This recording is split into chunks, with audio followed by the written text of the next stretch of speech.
Steve, it's hard to believe 16 years goes by very quickly, doesn't it? You're back here and things are a little bit different, but I suppose how happy are you to be back in the hoops in a different shape?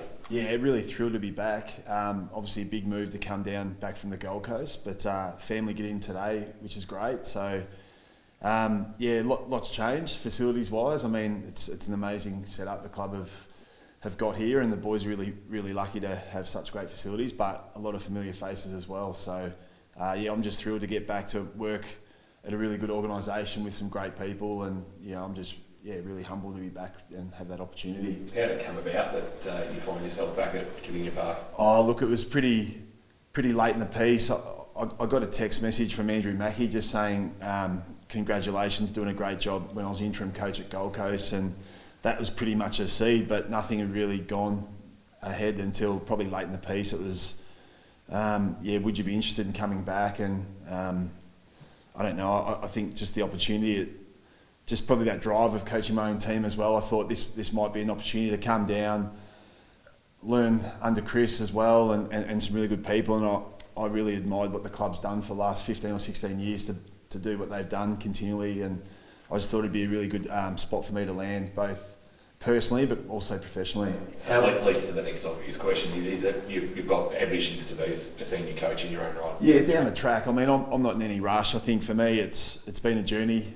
Obviously playing, then moving along. I've been really fortunate to work alongside and under some great coaches, and I was in a really privileged position if I remained on the Gold Coast to work under Damien, that would have been unbelievable. But I think with him being up there for such a long period of time now, I thought I'm going to have to probably get out of my comfort zone and make a move back down here at some point. And when Andrew reached out, I thought to come and work with this group of players, the group of coaches we've got here, and Scotty in particular, and then obviously Andrew Mackie stepped up as GM. It just felt right for me, so it was a no-brainer. How was that experience as interim coaching with Suns? Yeah, it was great. I mean, it was only a 7-week period, but you're never quite sure as an assistant how you'd go and whether it's for you. But for me, it was something I always thought I could probably do, but now I know I can if I get that opportunity. But you admire what senior coaches go through each week. But for me, just to take a step back and have a look holistically at a program and as a department, that was a really good experience for me, not just sort of be zoned in on your area as an assistant coach. You mentioned those ambitions. How far do you think you are away from putting your hat in the ring for coaching roles? Oh, look, I think for me, whether you throw your own hat in there or you get asked to put your case forward, I think I'm pretty patient. I've still got a lot to learn. If you ask me what I was learning as a coach 3 years ago, I'm really well progressed from there. So for me, I'm just here. Even my first 3 or 4 weeks here, I've just been trying to absorb everything that these guys do and the coaches, how they coach and set the ground up, and how they deal with their players and the environment they've created here for everyone. It's something that's been, I think, really special for me to sit back and look at and add to what I believe in as a coach and as a person as well. So I guess I'd love to at one point, but I'm not single focused on that. Has to be my outcome. I just love to be part of a really good organisation, and that's where I've lucky to landed here. For yourself personally, what's something that you've noticed since moving back down to Victoria? I suppose you're back in the footy state and the summers aren't as warm as they are up on the Gold Coast. Yeah, that's right. It's good. I mean, Gold Coast is an amazing place to live, great place, and the boys are really lucky up there with what they've got and what they're building. But there is something about being back in Melbourne and hearing about footy every day as well. It's a good spot to be. I think I feel just coming back now, looking at these boys, how hungry they are now to sort of reset. We've got a lot of mature players here that have come back in really good condition, and just sort of sitting back now, watching the intensity of how the boys are going about training. It's been a really good block of work, and probably the first big block these guys have had pre-Christmas for quite some time. So it's been good to sit back and watch that. Who's impressed you so far? Oh, look, Tom Atkins has been unbelievable. Look, to be honest, I sort of came with eyes wide open, probably from a deliberate point of view. Scotty, Andrew Mackie, Nigel Lappin, James Kelly, those guys didn't give me too much input around where players are at and where the group are at. It was almost just get a fresh set of eyes and have a look. So I've just sort of sat back, absorbed it all, but I've just been really impressed. I've just noticed from afar that there's a real purpose with what some of the older boys, how they've presented and come back. So just for guys like Paddy Dangerfield and Tommy Stewart coming back. Tom Hawkins has been back around the building a lot before he had to, and you just tell there's a real, I won't say urgency, but I think there's a real point to prove with, okay, what's happened last year's happened, they've reset. I think everyone's just really fresh in the mind and body now to launch at another campaign. Does Kingy give you another set of eyes just on stoppages and stuff like that gives you a fresh point of view for that sort of stuff? Yeah, definitely. Yeah, it's only natural when a new coach comes in, and already I've learned heaps from him. And as a midfield group, we'll be looking to adapt to Kingy's coaching style and take on his learnings, because he's obviously had a high impact on their mids up on the Gold Coast. They're a quality midfield. So, really excited for this last week before Chrissy, and then, the new year. Do you agree with Kingy that the boys seem to have come back with an increased sense of urgency and to make things happen this pre-season? Yeah, 100%. How we finished last year is not how we want to end up. And I know personally, just having an extra month in the off season, it really allows you to focus in on what you need to work on, what the team needs to work on, and then by the time you get back to training, you're almost jumping out of your shoes to get into it. So, you compare that to last year when we're sort of, I guess a bit rushed getting back into pre-season. We're all just so excited, so keen to get into games and to show everyone that we expect better than what happened last year. Yeah, a month less pre-season last year, but do you think that maybe there wasn't so much of a sense of urgency last season as there is for this pre-season? Who knows, maybe innately. It definitely wasn't anyone's intention. But who knows, that might just be what happens when you win a premiership. You somewhere deep inside you tick off something that you've been chasing your whole life. But I know I had conversations with Cam Guthrie a week after we won the flag that we want to do it again. So the drive has never gone away, but maybe we just needed a bit of a taste of not making finals last year to reignite the fire, and that's definitely what's happened. Plenty of new faces club through the draft. Who's impressed you this preseason? Yeah, I think I mentioned the other day. Sully's a super athlete, and then you've got blokes like George Stevens, who's also a massive kid for someone who's 18. They're all great. Lawson as well. I shared a tent with him at the footy camp we had the other week, and they're all just lovely people, and which is really the Geelong way of drafting. Is we usually draft great personalities, and I think again we've got another great crop. Can you tell us a bit about the camp? Where'd you go, and how good was it for the bonding of the group?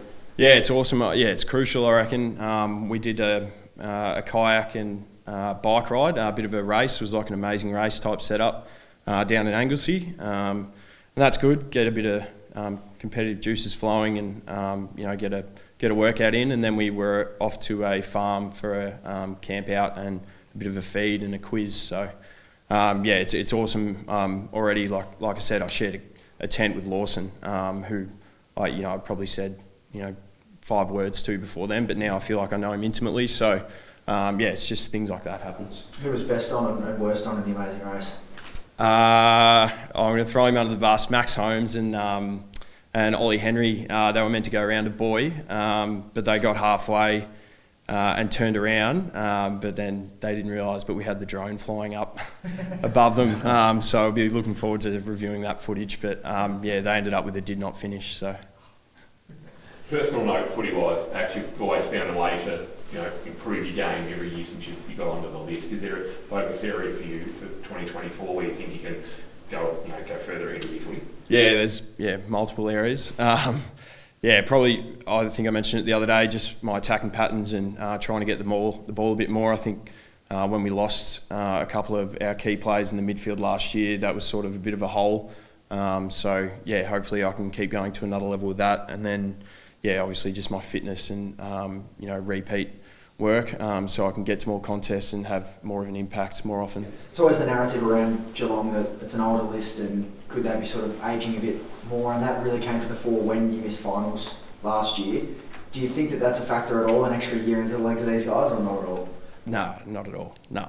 I mean, you look at our old guys, I should say, they're all some of our best players. So I really don't buy into that, and I think if anything, experience holds us in good stead. That's sort of what's happened in the last 5 or 6 years when everyone's wrote us off. So no, I wouldn't say that at all.